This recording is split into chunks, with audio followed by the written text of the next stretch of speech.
Y continuamos en el living y bueno, esto está bueno para poder compartir, para poder charlar. Con los chicos la verdad quedamos medio preocupados en relación a lo que sucedió el 20 de julio con los festejos del Día del Amigo, sobre todo en el Parque de España. Pero más allá de ese hecho puntual, sabemos que estamos vivenciando una cuestión que tiene que ver con esta violencia, no solo infantil, adolescente. Podemos ponerle un montón de rótulos, pero como no estamos capacitados para entender bien el porqué, vamos a tratar de desenmarañar esta cuestión que a mí particularmente me preocupa. Karina Cabo, buen día, bienvenida. Gracias por estar. Bueno, licenciada en Ciencias de la Educación, así que me imagino que tenés para contarnos un montón de cosas. Sí, no sé si estoy capacitada, pero voy a intentar encontrarle a lo mejor... Totalmente. Sí, porque tampoco sabemos muy bien por qué pasa todo esto o de qué se trata, pero bueno. En realidad hay que buscar que es algo multicausal, no es algo que ocurre por una determinada cosa. Algunos autores dicen que los chicos violentos provienen de hogares violentos u hogares donde hay una violencia simbólica, es decir, una violencia invisible, esa violencia que pasa a través del discurso o a través de miradas,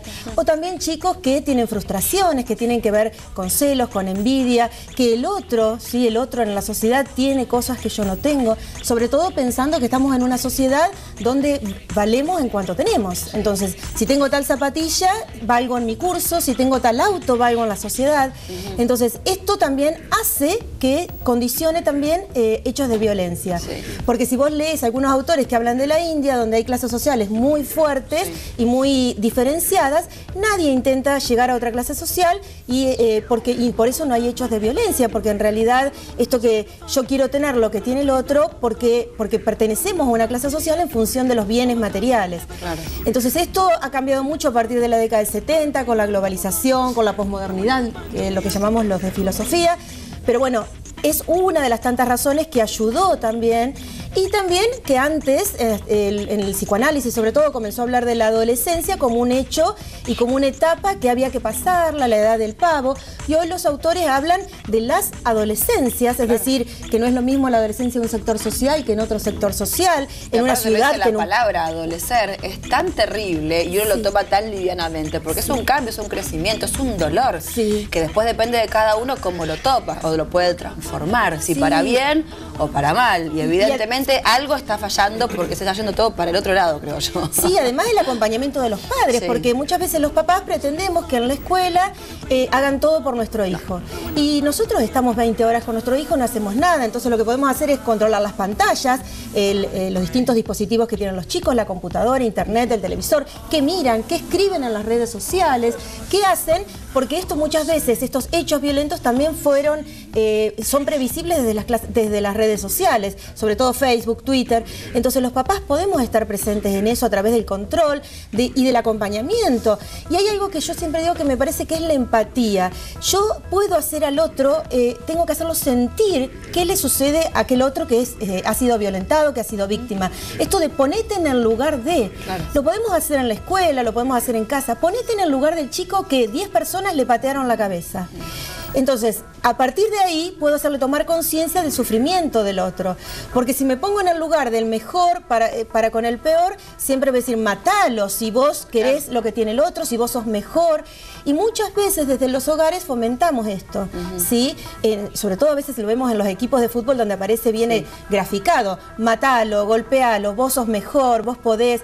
Bueno, obviamente alentar y obviamente trabajar con la emoción de nuestro hijo y enseñarle que él puede ser muy bueno, pero obviamente con la empatía, con poner en el lugar del otro, con el apoyo y la presencia de los padres. Hay que volver a las frases de la abuela, no hagas lo que no te gusta que te hagan. Así es, así es. Hay que machacar, hay que machacar. ¿Qué papel están jugando hoy los padres? ¿Qué diferencia notás con los padres de otra generación? Aquellos que a veces se ponían más del lado de los docentes, de los directores y hoy directamente escuchan la campana del hijo, van al colegio y hasta ponen en tela de juicio la educación que le dan allá. Sí, cuando vos lees, por ejemplo, investigaciones de principios del siglo XX, cuando un niño era castigado en su casa, en la escuela, llegaba a su casa y era nuevamente castigado por los padres. ¿Por qué? Porque la palabra del docente, la palabra del director, sobre todo, era fundamental. Sí, era pánico ir a la oficina del director. Incluso hasta la década del 70, donde yo hice mi escuela primaria, te llamaba el director y era un problemón en tu casa. Hoy por hoy, los padres cuestionan al director, cuestionan al maestro. Entonces, yo no digo que sea una cuestión verticalista, que es mejor el director o el maestro que el padre, pero sí tiene que volver el diálogo, sí tiene que haber mayor presencia de los padres en las escuelas, que nunca estuvo, y que la escuela comprometa a los padres y a su vez los papás también comprometernos con la escuela de nuestros hijos. Claro, sería un trabajo en conjunto. Lo que hacemos en el jardín, cuando apenas es el comienzo educativo de nuestros hijos, tratar de trasladarlo. Hoy por hoy es muy difícil, ¿no? Sí, y hay algo que me parece también fundamental, es que los docentes no están capacitados. No tienen por qué estarlo, pero no están capacitados para trabajar con los hechos de violencia. Entonces, ¿por qué a lo mejor no pensar una capacitación ministerial para que todos los docentes tengan una capacitación en resolución de problemas? Cuando yo a veces doy cursos de posgrado para directores que quieren ser supervisores o maestros que quieren ser directores, el 100% te dice, no conozco cómo resolver problemas. Entonces, si no lo conocen, tampoco tienen por qué saberlo, pero deberíamos conocerlos todos los docentes para trabajar con nuestros alumnos ante un pequeño hecho de violencia. La discriminación que también era común en nuestra época, al anteojudo, al gordo, al flaco. Bueno, el narigón, que son apodos que por hoy siguen siendo parte de nuestros días. O sea, te juntás con tus amigos y sabes quién es cuál. Bien, a partir de eso, bueno, decir, bueno, vamos a resolver el problema, pero no decir, metemos la mugre abajo de la alfombra, lo oculto, acá no pasó nada. No, y que es un tema que también, como siempre decimos, a veces en esta cuestión elitista, uno tilda los problemas en tal o cual lugar. Hoy por hoy están todos los estratos sociales inmersos en esta epidemia. Sí. Pero un gran problema que tenemos es que en la escuela el centro es el conocimiento y no es el sujeto. Claro. Entonces, nos interesa que el alumno aprenda, que memorice, que sepa, y no nos interesamos por los alumnos.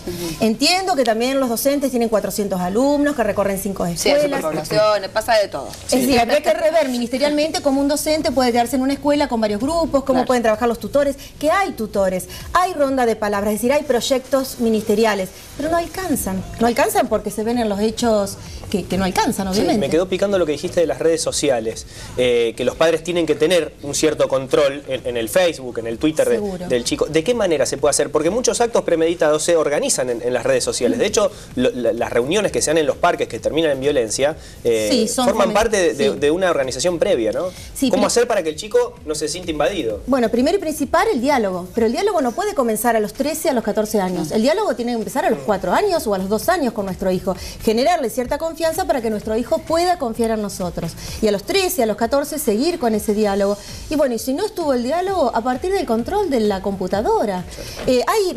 Técnicamente se puede, uno toca el plus y puede ver el historial de lo que hace nuestro hijo, o decirle, mostrame Facebook. Claro. Sí, mostrame qué es lo que estás escribiendo, con quién te estás contactando, porque puede ser peligroso en muchos sentidos. Ni hablar. Y esto de fomentar la violencia también, porque muchas veces se pelean por una gorrita, se pelean porque son de distintas tribus, ¿no? Esto de las tribus adolescentes. Claro, yo recién hablábamos. Nosotros, por ejemplo, cuando éramos chicos, me acuerdo que a mis 15, por ejemplo, era el boom de esta cuestión motoquera, punk, pero no pasaba más de eso.